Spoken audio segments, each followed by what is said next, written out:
Elissa Strauss has been a journalist, essayist, and an opinion writer for the past 15 years, and her work has appeared in the New York Times, The Atlantic, Glamour, Elle, Allure, The American Prospect, and elsewhere.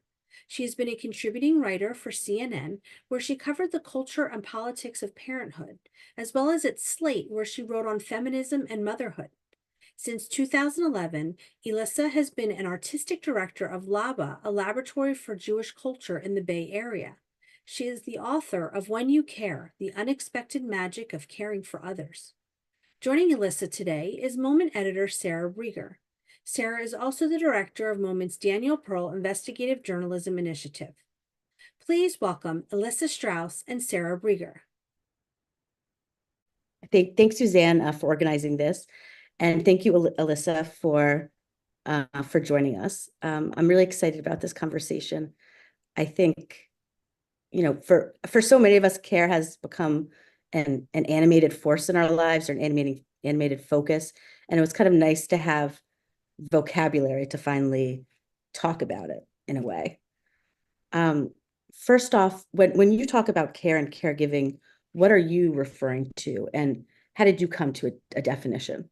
Great question. And I think that what does care and caregiving mean is much bigger than how I presented in my book. But in the context of my book, I did narrow it down to ongoing dependency relationships. That was the aspect of care, parenting, caregiving that I was most interested in, of when you're caring for someone who you're kind of stuck with. It's like, because that's a big difference, right? There's the kind of kumbaya, communitarian, we all care for each other. That's beautiful. The world always needs more. I am not against it. But I felt like in our emphasis on that kind of care and those kind of caring relationships, we lose sight of the particulars of what it is to care for a child or a parent, and not be able to really leave them and really have a sense that their either survival or their potential to thrive and grow is pretty dependent on you. At the start of the book, you talk a little bit about your maybe your first experiences with motherhood, or maybe your first experiences with the conception of the idea of motherhood.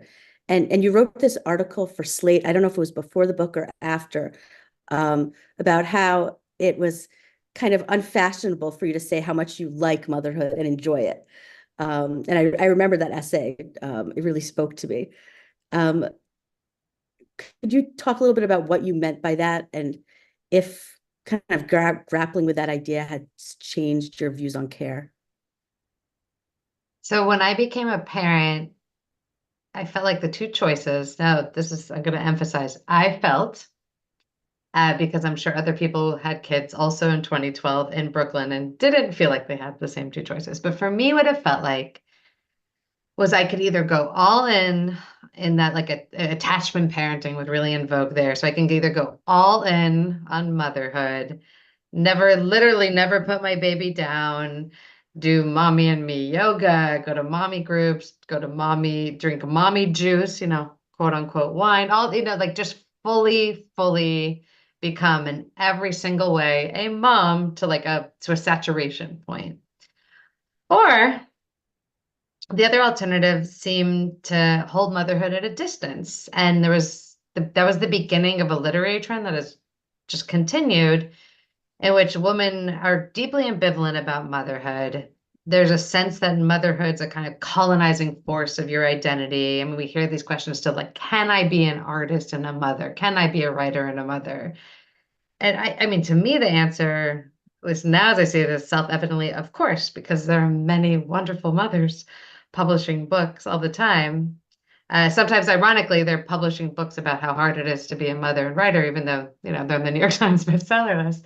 So I felt like, there was a lot of literature, a lot of conversation that saw motherhood as this kind of colonizing, encroaching force, and that it's this language, this narrative that you could lose yourself to motherhood. And I really didn't want to do that. I thought, okay, fine, I'll have a kid. I do want to have kids. I'm excited to love this kid, but I'm going to kind of cut myself off from everything else mommy mother related. And that's really where I began as a mom. And, as you mentioned, eventually I began to see otherwise. How did that shift happen? So I think it started with my kid, in the most like deep and authentic way. It started with this like one real, unique human named August David Popper, who I gave birth to in 2012, who was like his own person. And it wasn't this abstraction. It wasn't, we talk about quote unquote motherhood, right? Like it's this abstract kind of experience, like it's some kind of seminar you take in college or some retreat you could go on, like it's a philosophy, something you get indoctrinated into. And I think when we talk about it that way, we forget there's like actual these people that are our children, and they're all different, and we're in relationship with them. So I had these kind of fixed ideas like, motherhood won't change me, but the act of parenting my child and like this very specific interaction between my personality, my biases, my blind spots, and who he was turned out. And I quickly realized this, it, like, mo- I quickly realized this after he became verbal. It took him to really talk for me to get here. But I realized this was a much more like intellectually and creatively and spiritually engaging experience than I had thought it would be, than any of these narratives that had told me, don't watch out, you could lose yourself to motherhood, you'll become less interesting, you'll become less smart, had accommodated for. Because for me, that interaction with my kid was more expansive than any of the like expansive seeking experiences I had ever done in my life. That's fascinating, because I think there is sometimes this feeling that it is a zero-sum game, which is something you talk about a lot in the book, that you can either be kind of yourself and be this cool career person, or you can be a mother. But right, your argument is that there is a value in actual motherhood. I think probably resonates with a lot of people. Yeah. And I think it's all these false choices, right? I still work. I still love my work. I support all my friends that chose to be full-time parents, and I support all my friends that work. I don't think we have to follow these old patriarchal narratives of motherhood to embrace it. So we have this kind of false choice sometimes that either we're moving backwards and we like motherhood, or we're moving forwards and we're ambivalent about it. I also really support universal and affordable childcare policies, child tax credits, paid leave, supportive, parity to the degree it's possible among spouses. So I think, right, it's a sense that if we're going to point out what's wrong with motherhood, somehow we have to reject everything, right? And it's like, can we make space for motherhood being deeply meaningful and kind of taking that on and being proud of it, and honoring all the ways society does let mothers down? Like, can we do both? I think we can. And I think actually we may get more support for supporting mothers if we show how big the experience is, and not make it like, oh, it's so hard, all the time, which it is. It's totally hard. But if we only stay there, I think we're shortchanging everyone in every which way. To broaden it out a little bit, how did care become so devalued? Is it something that people always maybe, didn't view in this lens of ambition, career, things like that? Or is that a new thing? I think there's kind of two tiers to it. So the top tier is the easiest answer. This is the patriarchy, right? Women traditionally did care and men didn't. And we live in a world in which is much more organized around men's values and men's lives than women's lives. So therefore we devalued care. I did a drash last week in my synagogue, and my rabbi's like, don't worry about tying it to the Torah portion. But I had been doing so many book talks. I was like, no, I want to. I will take this challenge. So I found just one line in Deuteronomy about where says the men went off to conquer lands outside of Israel. And there's just one line. It's like, then the women stayed at the camps with their babies. And I like held up my book. I'm like, in many ways, my book is just a midrash for that one line. It's like, what happened in those camps? what was going on? Because you have all you have all this stuff about war, but then you also have all this language of like love God with all your heart. And so we have all this stuff that like someone's cultivating the heart, right? And we know that's important in this text we're reading. And at the same time, we gave literally, it's funny because it says the women stay with their babies and their cattle. And then after that, there's another line explaining the deal with the cattle. But there's not, the women don't even, and the children don't even get like that extra like clarification that the livestock gets, you know? So I feel like it goes all the way back. It's like men weren't doing this as much, and therefore we don't value it. And then I think there's another layer to it, which is that care brings up all these parts of ourselves that we just don't really want to think about. I mean, it brings up death for like just as plain as can be, right? Mortality, and that's most obvious, I think, in when we care for people towards the ends of their lives. But I think if we also remember that for most of humanity, childbirth and and was really dangerous business. Mothers and babies died often. And then also many, many, many children died before the age of 10. So even early life was also a place where you were constantly confronted with death. So who wants to think about death? And care is bundled with death. Who wants to think about vulnerability, dependency, especially in a culture like ours where we don't like to think of ourselves as dependent. We like to think of ourselves as independent. Care is bodies, it's fluids, it's urine and poop that you need to deal with. All these, it's all the parts of ourselves that if we're going to go into some professional setting, we pretend don't exist. It's probably the shortest way. We pretend if you're a mom, you pretend you don't have kids, basically. I mean, you might say I'm a mom, but you're not going to be dealing with the emails from the teacher. We don't want to talk about our bodies, the gross parts of our bodies. We don't like to really be vulnerable. We don't like to need. So I think there's something, richer and deeper that's connected to the patriarchy in our devaluation of care, but actually also not. It's really just this kind of human instinct to not want to be needy, and then also therefore related, not be needed. Mhm. You mentioned the patriarchy, and while I was reading the book, I was thinking about how often care and care work is kind of viewed as the value of the patriarchy. Maybe it's viewed as a right-wing value. As you were working on the book, is that something you were thinking about, or maybe even you kind of were nervous about writing this kind of call for care work in this atmosphere? Yeah, that's a great question. And it is tricky, and I definitely had, people point out like, oh, you kind of sound like a trad wife. And, a little bit, I'm like, you know what?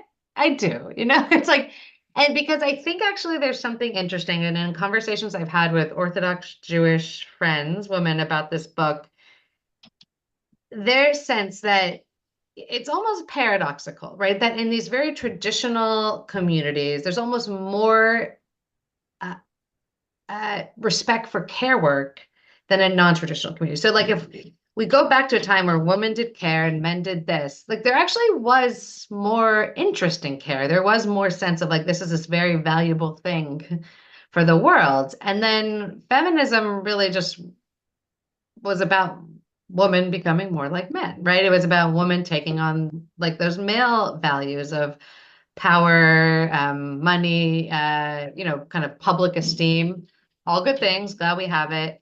But I think that we really just left behind quote unquote women's work. And so that's kind of the interesting paradox, right? Like you have these more traditional communities that women may not have as much power and agency. And I have cousins and friends that live in those communities. Like I understand different things work for different people.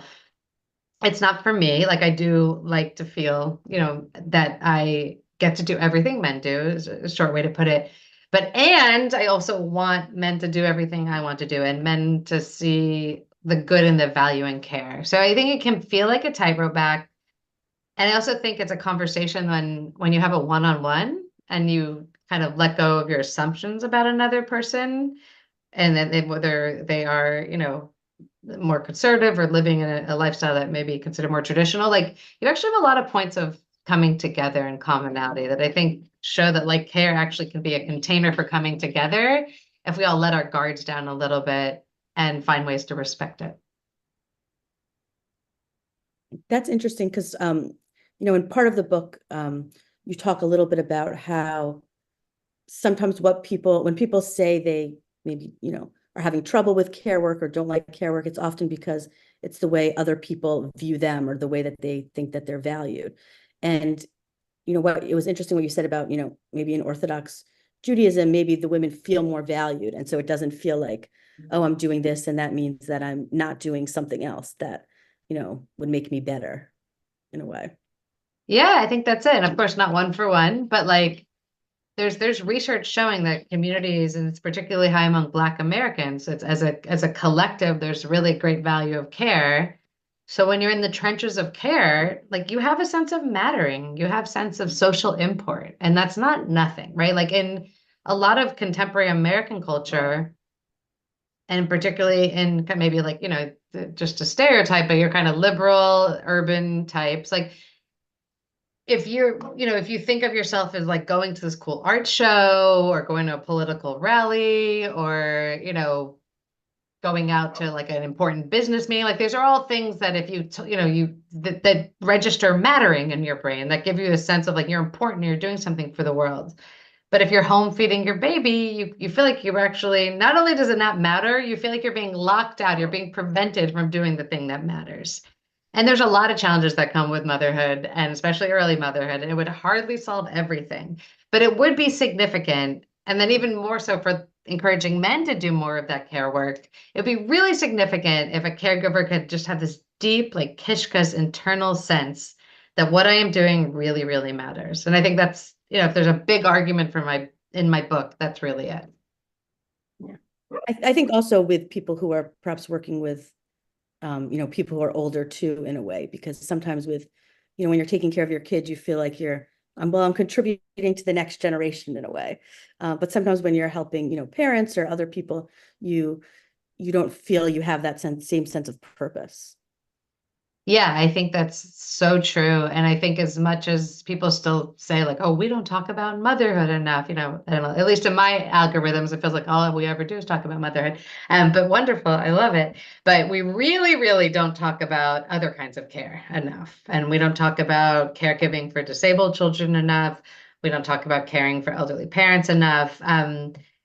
Both the kind of like lived experience piece of it and also the fact that there's really no care infrastructure. I mean, caring for a kid, it's hard and it's bananas expensive, but like caring for an elderly parent really can push you to the financial brink much closer than, caring for a kid. I mean, it is more impossible if young parents can imagine that. So yeah, I think that's so true. And we also, because we're such a age phobic society, I mean, there's tons of research showing how high ageism is in our country. We don't kind of as a culture have that respect for elders that other cultures have. So it's not considered an honor here as much to care for your parents. It's considered something that's taking you away from the more meaningful work you could be doing, for either your employer or for your community. And I think it's so absolutely 100% agree. That kind of sense that this doesn't matter is like doubly destructive for other types of caregivers beyond parents. So what would it mean for a broader culture to value care, or what would that look like? So I think that there's absolutely the kind of care infrastructure policy piece of it, and we should have this sense, and I'm not an architect of policy, so I'll leave it to the people who do that, but there should be this sense that like we have the right to care well, we have the right to receive good care, and we have the right, this is not official legal language, to not go broke or insane from caring. I mean, this care is so fundamental to being a human being, to being alive, that you really should feel like this isn't something that's up for discussion. Like we have to build systems, and it starts with paid leave. It starts with reforming elder care policies so there's more government supported places for your parents to go live that aren't like disgusting hellscapes, which is sadly too often the case. Again, back to universal, some kind of childcare, whether it's subsidies or tax credits for parents who choose to be home with their kids, or childcare centers or preschool. So I think, there's enough discussion. I think enough people know what to do to make it better. And now it's just about getting that political will and momentum to fix that piece. But, as you know, because you read my book's not a policy book. It actually, I talk about those things and then I move on because I think that fixing the care crisis will not end simply with fixing our policies. It really has to be a just widening of the aperture of all of our meaning-making systems, all of these different ways we think about what's meaningful in our lives, what matters in lives, and putting care into them. And that includes how we think of human psychology, how we think of narratives. What's a hero's journey? Why is it always, a guy going to war? It could very much be something that happens in our homes with the people we care for. Philosophy, theology, like there's so much room to mix care into all these places where it's just been so absent for so long in such a mind-blowing way once you start, digging in and think about really can we put it at the center of the human story and remove it from its footnote status where it's been for way too long. And where do men fall in this? Because like you said, it's so often considered women's work. So I think one thing to really honor and see is that men are doing so much more care than they have really in history. Way back before the Industrial Revolution, men did more care on when people were living in family units and farms. I don't think it was ever quite equal to women. I don't know that anyone's been able to study that rigorously. But they were doing more care. And then we had the Industrial Revolution, people worked outside the home, blah, blah, blah. So we had a much more separate spheres. Women were home, men were public facing, and men started to do less and less care. And then now we're starting to see a reversal. And I mean, just broadly speaking, like my husband does way more care than my dad, and my dad did way more care than his dad, and really so on and so on, going back a few generations. So I think it's really important to say, like, not say men just need to do more care, but really acknowledge they are doing more care. They're not often raised to be caregivers. They're not, in addition to it being something they could be proud of and kind of brag to their friends about at a dinner party. It's also just not something practically they're taught. Like they're not babysitters. They're not offered toys that allow them to pretend, do pretend play that acting as caregivers. And they're also just not taught how to cook or clean often by well-intended women who we all have blind spots and, broadly speaking, are more likely to teach their daughters those skills or put that kind of pressure on their daughters to learn those skills than men or their male sons. So I think men come into care often actually with, not all men, but a lot of men come in actually wanting to do more than they do, but really just feel a little insecure about it. And so I think there's been this beautiful shift. Like it's something we need to celebrate.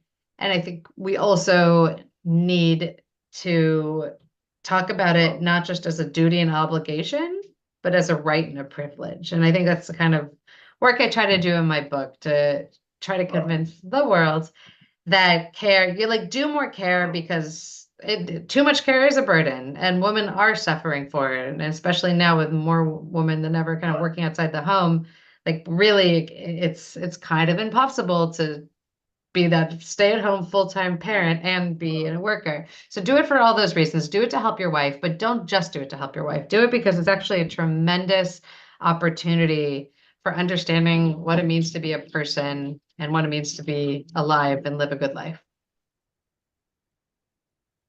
One thing you talk about in the book is the value that caregiving gives to the actual caregiver themselves, that it's not this one-way stream that we think about. What were some of the findings that surprised you when you were looking into that? So yeah, I think, the first thing is when you dig into research on caregivers, and this is pretty specific to elderly caregivers, a lot of it's focused on stress. And then when I dug into that, I saw that the reason it's focused on stress, this is a stressed out group, there's no questioning it, but it was like the people that are writing these studies are doing them to prove that it's stressful. So we get these narratives in our head that we only hear about the stress piece. Again, stress piece is there.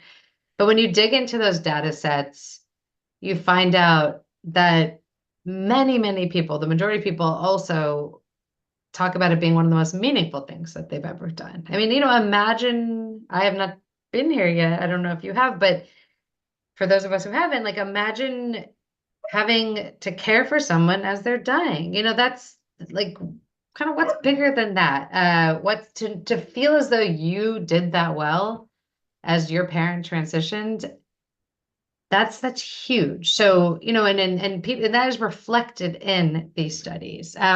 Also reflected in these studies for both parents and caregivers of all types is that it's often not the care itself that's the hard part. It's all the logistics around the care. It's living in a culture that doesn't support caregivers. So, sometimes people maybe they'll have a child that's more difficult or a parent that's more difficult. That's very real. And I'm not discounting that caring for someone who you don't have a good relationship with is really, really hard. Particularly some people end up caring for parents who abuse them. That's so hard. So, and that's so real. And I don't want to discount that. But for many people, the hard parts of care are not right, the kind of sitting there and having a bowl of soup or feeding someone or bathing someone. It's the fact that it's so hard to live the rest of your life if you have that obligation. And I think particularly in parenting studies, they've found that there's absolutely a relationship between how much collective support parents get and how happy parents are in that country. And so I think, it's a lot of research. I feel like when I first became a parent, that's when I think particularly there was so much like, oh, parenting does not make you happier, it makes you unhappier kind of stories circulating around. I think it's really important to dig into that research a lot because it's right. It may not be about happiness or unhappiness, but the sense of like living a life that you're proud of and living a life of deep meaning is really there in all the care research. Does Judaism offer any wisdom or lessons about care? Yes and no. I think there's some stuff, but unfortunately, it was not emphasized enough. And I think we have a lot of beautiful work to do, kind of both very practically and also spiritually. So there is, this idea this basic idea, right, that we were made in God's image. So that we all have some, divinity in us. So when you care for another, you're kind of recognizing the divine in them. And even in that relationship, it's kind of pulling out the divine in you, right? And I think there is that sense. I think we also have a lot of really deep, rich communal values. It's a very communitarian religion, and people show up for each other.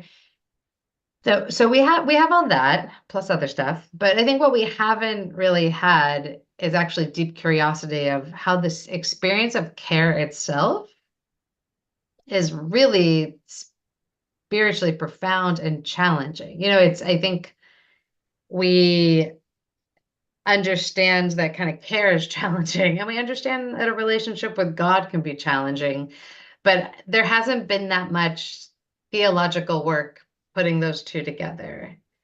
There's one contemporary theologian named Mara Benjamin who writes beautifully about this and invites us to think of God as a baby. So instead of as a father or king, to think of God as a baby that we are obligated to care for. We don't always want to care for this baby. We don't always want to wake up at 3 a.m. And feed it or shush it or whatever the baby needs. But we're obligated to. And in that sense of obligation to care, actually, it brings up a lot of really fruitful ideas of like, what does it mean to have a relationship with God? What does it mean to have a relationship with anyone who needs something for you? And I think that lens allows us to see care emerge from all these stories that, maybe we're familiar with all the stories of the Hebrew Bible, maybe we're not, but that you see like care is actually in there a lot, but we didn't really focus on it. So I think when we kind of shift our framing and put kind of care at the heart of what we think it is to have a relationship with God, a relationship with one another, kind of expands the possibilities. And I think more practically, I know that, in synagogues, there's often caregiver support groups, but is there like caregiver curiosity sessions? Like, are we asking parents and caregivers to do a drush, looking at the weekly Torah portion through the lens of their care experience? Are we asking them for their care wisdom? I talk about Eshet Chayil in the book. We have this amazing woman of Valor, and she's traditionally sung to every Friday night at dinner, but she herself cannot lead her community. She herself cannot speak. So I think it's making more spaces. Like there's real wisdom that comes from care. I mean, beautiful, rich spiritual wisdom. Like are those voices out there? And then, I think the smaller things is like, are we practically supporting parents and caregivers in synagogues? Like, do we have just our childcare? It's not, some have it, some don't. Like, can a parent go and pray without having to care or worry about her child? If the child does want to come in because the child decided that they're not interested in going to childcare that day, it's happened to me many times. Are children tolerated? I've been to synagogues where on the preschool, like Friday night service, when they invited a bunch of 3 to 5-year-olds in quite intentionally, where those same very kids were shushed the whole time. So it's like, can you live with the chaos of children? Let's extend it. Can you live with the possible interruptions inviting, like, maybe cognitively disabled members of your community into your shul will bring? If older people are moving more slowly, like, are we doing everything that we can think of to make sure that their needs are accommodated? And then if their needs are accommodated, their caregivers also feel more at home in the community. And I guess one last thing, I just saw this from a Christian that thinks about care often, and they were saying that in addition to a prayer for healing, we could have a prayer for the caregivers facilitating the healing. So that's another one that's like, it's quite simple, but it actually opens up just us in such big, beautiful ways to like recognizing that the healing's not happening in a vacuum. There's caregivers. So it just, to really put them into that story, I think can happen in all these beautiful ways, both big and small. I think maybe, I don't know if it was in your book or in a different interview, you talked about how you sort of started going to shul more often because you felt so welcome there with your kids.